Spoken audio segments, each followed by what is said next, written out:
Hello, this is Henri with Help Intuitive English. Welcome back. In my classes, I always like to start the class with short conversations with my students. So one day I asked one of my students, it was a woman, and I told her, "Hey, how are you? How was your weekend?" I saw her body started to get really tensed and contract, right? And she said, how are you? And then she spoke in French, asking me if that's what I asked her in French. And then she said, weekend. And then she asked me in French, what about her weekend? Is that what I was asking her? And I could tell it was really hard for her. I was not torturing her, but she was having such great difficulty and she was not being comfortable at all with my two questions. How are you? How was your weekend? When you study communication, there is something that you study called the 3 V's, right? 3 V's. There's 3 V's of communication, which are visual communication, vocal communication, and verbal communication. Visual communication is gestures, right? Is the way your body moves, or your head, your whole body. The visual, what you can see with your eyes. For example, if you're like this, that means you're kind of in an aggressive posture, right? An aggressive posture. I know in Hawaii, my uncle would always tell me that this is a position that warriors took before the battle. That meant, I'm ready to fight.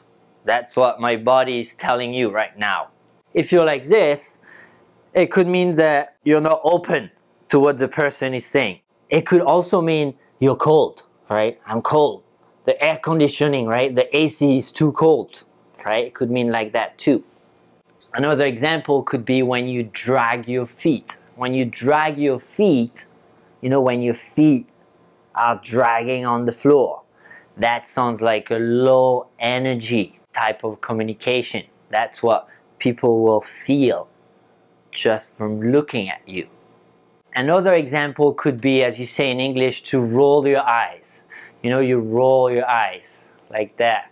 When you roll your eyes, maybe when someone is speaking and you don't agree with it, or you think it's not true at all, you'll roll your eyes. Yeah, sure, right? For example. Another one could be like in my story at the beginning, right?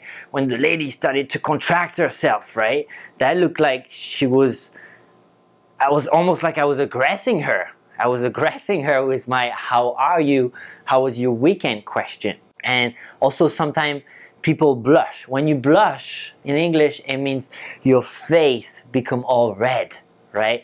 Because you're not comfortable. Maybe someone asks you a question that you're not comfortable with, so you blush, right? All those are examples of visual communication.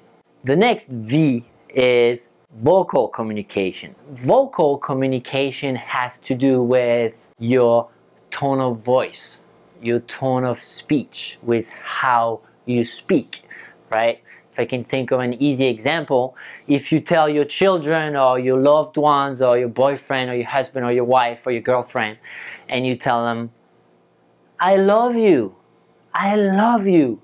Or if you tell them, I love you, yeah, I love you. The message is very different. I am sure you understand what I mean here by vocal communication. Another example could be if you say, okay, I'll do it. And if you say, I will do it, right? Same words, but not the same vocal, right? I will do it expresses a lot more determination.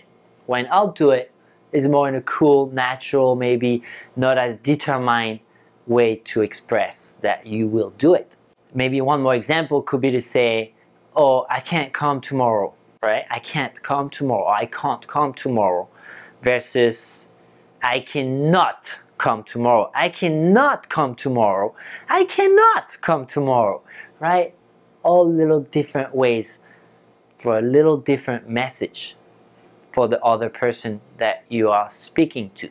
Okay, and the third V is verbal. Verbal communication is the words you use, is the vocabulary you use.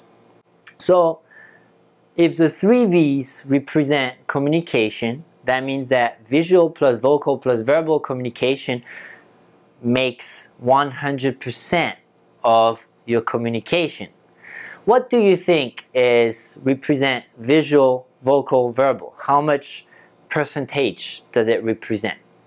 Well, specialists will tell you that verbal communication is about 10%. Some will tell you maybe a little bit less, about 10% for verbal communication, for the words you use. Vocal communication represents about 30%. And so visual communication represents 60%. So more than half of your communication is done with your body and maybe your facial expressions too. That creates all your visual communication, and that is the bigger part of the communication when you're interacting with someone that you can see.